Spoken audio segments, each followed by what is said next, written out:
So this gives us the opportunity to isolate a speech that you composed and that Dr. King delivered at the National Cathedral, Washington, D.C., just 5 days prior to his assassination on April 4th, 1968, called Remaining Awake Through a Revolution.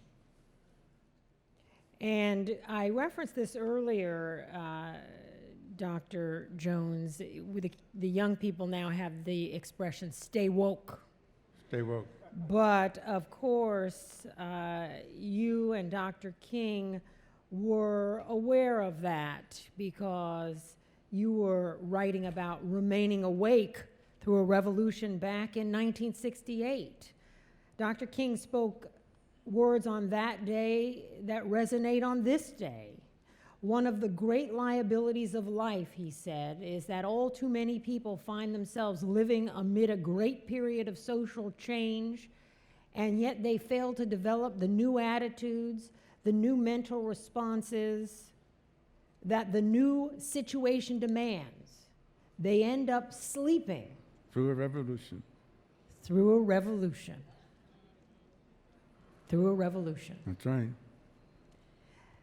Dr. Jones, give us the context of those words as you and Dr. King contemplated them then and the resonance they have for us now. Well, just for the record, it was his speech. I made a minor contribution only in talking to him over the telephone. He had been invited, and we had talked the night before over the telephone. I hope everybody understood the context. This is March 31st, 1968, 5 days before his assassination. The speech is 11 o'clock in the morning. He's speaking at the National Cathedral in Washington, D.C. And he's talking about, he talks about the revolution really consisting of three major components: a revolution in technology, a revolution in dealing in war, values of war, and then the question of poverty. Poverty. I cannot tell you enough, I cannot emphasize enough the core of his legacy. And I just want to take 1 minute, if I may. I'll try to summarize. The core of his legacy is his concern about the fact, prophetically, that we have 5% of the world's population. We have 20% of the people incarcerated. We have 2.3 million people in jail. He would be concerned about the fact that 1 in 15 African Americans born in 2001 will end up in jail. He would be concerned that 1 in 3 African American babies born today in this century will end up in jail. He would be concerned about what, he didn't use that language, but his language can be interpreted, about the education, K through 12, school dropout, prison to the pipeline. He would be concerned about the least of these in Attica, in Angola, Louisiana, and the Mississippi State Penitentiary. He would be concerned about the least of these. He would be concerned that in the wealthiest nation of the world, Facebook, Intel, Apple, mass amount of wealth. We have people sleeping on the streets, homeless. You know, homeless. In the wealthiest. No, don't tell me. Don't tell me, well, they're homeless, because they got drug addiction problems and they got this. Yeah, we know that. But you know what I say in Silicon Valley, which is just a mass of wealth. You know what I tell my friends? Build the homes and they will come.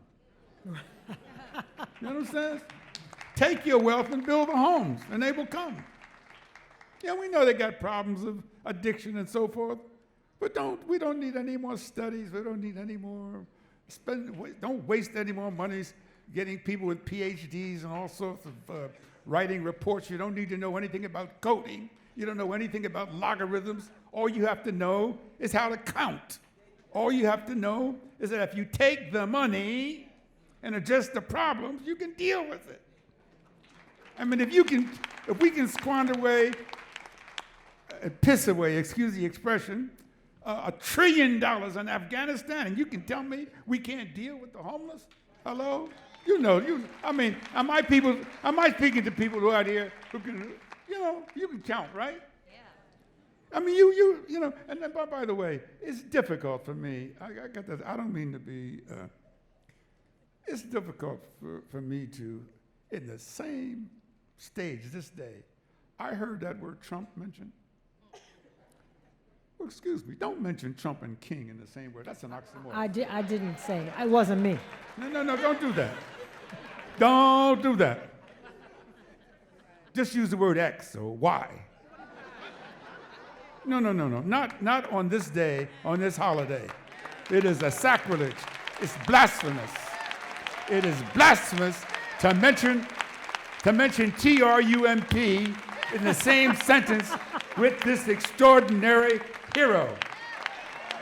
Let me just tell you something. Hold on. In 12 years and 4 months, from 1956 and from April 4th till April 4th, 1968, the date of his assassination, with the exception of the Emancipation Proclamation of 1863 and the presidency of Abraham Lincoln, Martin Luther King Jr. may have done more to achieve political, social, racial justice and equality than any other single event or person in the 240-year history of the United States of America. And if that sounds like too much education words, well, let me put it in a 218 Street. He was a bad dude. Dr. Jones, Yes. I want to pick up on something that you said in the last panel and have you talk a little bit about the history of that time, that period of time just before Dr. King's assassination, because there are a lot of young people in the audience here who weren't alive and maybe they didn't even learn it in school. You said in the earlier panel, Dr. King was not just about the dream. Right. He was about the least of us. That's correct, the least And of he these. was the least of these. He was in Memphis to support sanitation workers on a Right. strike as Right. part of his poor people's campaign. Right, that's what he was concerned about, right. So I wonder if you could educate those who don't already know a little bit about where Memphis fit into the arc, where the Poor People's Campaign fit into the arc of Dr. King's career. Well, in 1967, and also in 1968, but particularly late 1967, 1968, he was concerned about calling attention to the nation, particularly Congress, to the plight of the poor. So he conceived of a Poor People's Campaign. Now, the astute author Taylor Branch earlier, that was a period of time when historically and factually the movement was coming apart.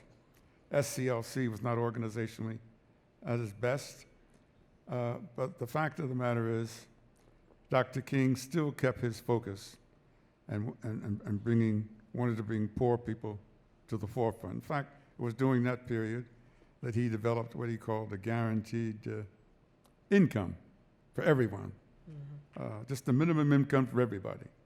Didn't matter what your ethnicity for. He'd come to the conclusion that in a nation as wealthy as this, that there should be a guaranteed minimum income for everybody who wakes up in the morning.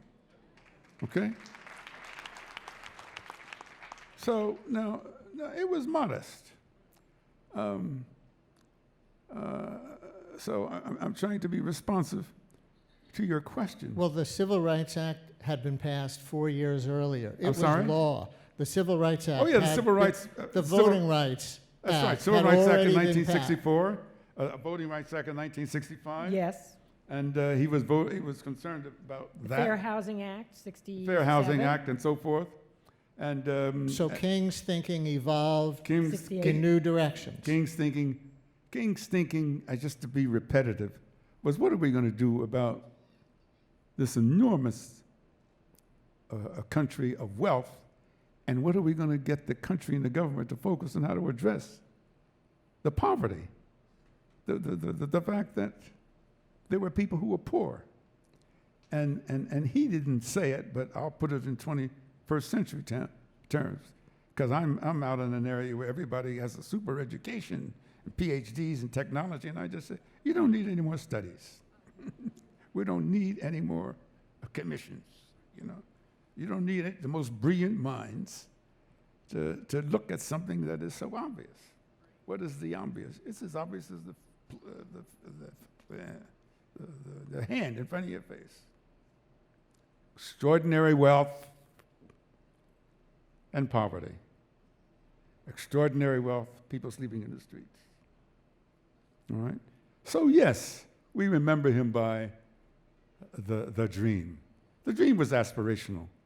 But what we have to remember him today is that he would be both weeping and angry.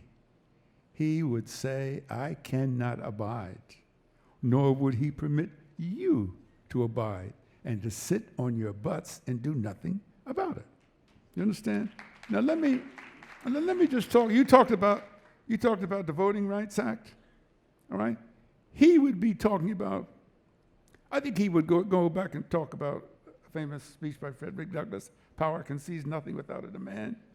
It never will, it never has and never will, so forth. And he would say, the most powerful thing we have is voting. The most powerful thing we have That's right. is block by block, precinct by precinct, neighborhood by neighborhood, county by county, state by state, register to vote. Now, I'm going to talk to my activist young people, okay? I love your energy and your anger, okay? But if you're going around raising placards and screaming, and you ain't got a voter registration card in your pocket, then sit down. You don't have nothing to say. You understand? I have seen and visited people in the hospital. Yes. Hello. People in the hospital who got their heads beaten simply because they wanted to vote. Mm-hmm. So if you were an activist, in fact, they should create a button that says RV, registered voter. Mm-hmm. Okay? And if a person protesting and they don't have an RV button, get on and get away, because you don't have nothing you got to say. Because that means you're just selling whoop tickets. You understand? Or putting in blip, like you're just selling a lot of bullshit. You understand? I'm putting language that you can understand. It's about, it's about power. And the hour is late. I was like, we can't. You worry about this TREUMP? Excuse me. Don't worry about them. VOTE. VOTE. You know what you can do? Get yourself a pair of sharp-toed shoes and put a vote on it. And then put your VOTE up his butt. That's non-violently, excuse me. Ladies and gentlemen, please thank for his words, for his life, for his inspiration today, Dr. Clarence B. Jones.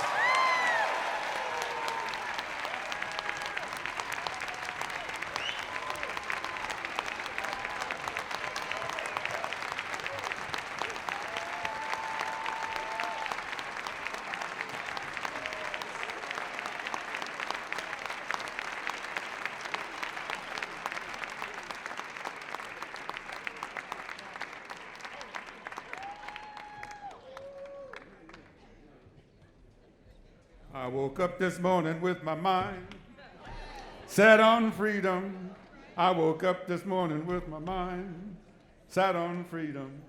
I woke up this morning with my mind set on freedom. Hallelujah, hallelujah, hallelujah. Oh, freedom, oh, freedom, oh, freedom over me. Been before I'll be a slave, I'll be buried in my grave and go home to my Lord and be free. No, no, no, no, no, no, no, no. Oh, in honor of Fannie Lou Hamer, this little light of mine, I'm gonna let it shine. This little light of mine, I'm gonna let it shine. This little light of mine, I'm gonna let it shine. Let it shine, let it shine, let it shine. I know they're telling me to shut up. I gotta get up. Okay.